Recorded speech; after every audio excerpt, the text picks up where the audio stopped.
नमस्कार, मैं प्रांजल जैन आप सभी को 73वें गणतंत्र दिवस की बहुत बहुत शुभकामनाएं देना चाहूंगा। हम ये सब जानते हैं कि हमारा भारत देश कई आक्रांताओं, कई हमलों का गवाह रह चुका है।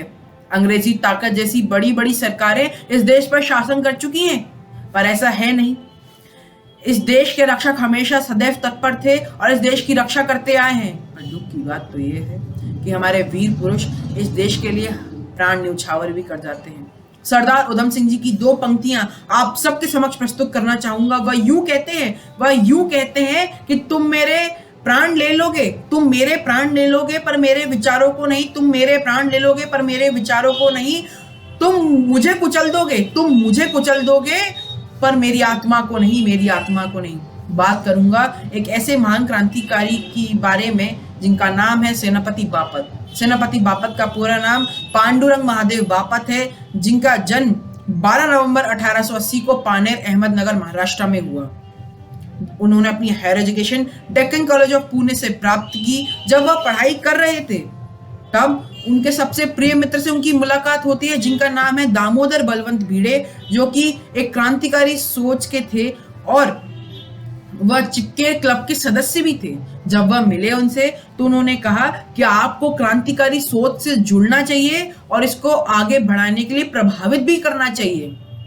पर तभी उनकी स्कॉलरशिप कंप्लीट हो जाती है और वह इंग्लैंड जाते हैं। एडिनबर्ग शहर में सेंट हॉटवुड कॉलेज से वह अपनी इंजीनियरिंग की पढ़ाई करते हैं। जब वह पढ़ाई कर रहे होते हैं तब उन्हें रशियन रेवोल्यूशनरी और इंडियन रेवोल्यूशनरी, या यूं कह लीजिए रशियन क्रांतिकारी या इंडियन क्रांतिकारियों से उनकी मुलाकात होती है। इंडियन क्रांतिकारियों में से एक थे वीडी सावरकर जी, जिनकी उनसे अच्छी मुलाकात होती है। वह कहते हैं आपको बॉम्ब मेकिंग की प्रथा सीखनी चाहिए। उनके इस कहने पे वह फ्रांस जाते हैं।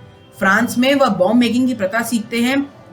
1908 में जब वो वापस आते हैं, केवल उनके पास एक बॉम्ब मैनुअल और 2 रिवॉल्वर होती हैं। उनकी यह सोच थी कि उस समय की प्रेजेंट ब्रिटिश सरकार को हटाने के लिए कई लोग इस बॉम्ब मेकिंग की प्रथा को सीखें और जुड़ें, पर ऐसा हो ना सका। उन्होंने कई कोशिशों के बाद एक ऐसा नेटवर्क बनाया जिससे कई लोग जुड़े और बॉम्ब मेकिंग की प्रथा सीखी। पर तभी पुणे के पास एक बॉम्ब हमले में उनका नाम आया, जिससे उन्हें 1912 में 3 साल के लिए जेल जाना पड़ा। जब वह 1915 में वापस आए तब वह एक असिस्टेंट एडिटर के रूप में अपनी पदवी दे रहे थे एक अखबार को, जिसका नाम था मराठा। समय बीतता गया, 1920 आ गया। वह स्वराज और गांधी के आइडियोलॉजी से बड़े प्रभावित हुए। तब पुणे में टाटा कंपनी के द्वारा एक डैम बनाया जा रहा था। जिस जमीन पे वह बनाया जा रहा था उसकी कहानी यूं है कि उस समय पहले कुछ किसानों को बेरोजगारी का सामना करना पड़ा था। तभी उन्होंने मुंशी सत्याग्रह चालू किया और इस आंदोलन में जब उन्हें जीत प्राप्त हुई तब उनको उपाधि दी गई सेनापति बापत की। सेनापति बापत का नाम उस समय से लिया जाने लगा। तब ब्रिटिश सरकार ने उन्हें 1931 में फिर जेल भेज दिया।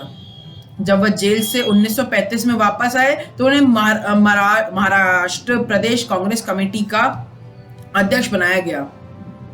फिर 1940 में उन्हें हैदराबाद सत्याग्रह में भी अपना योगदान देने का अवसर मिला।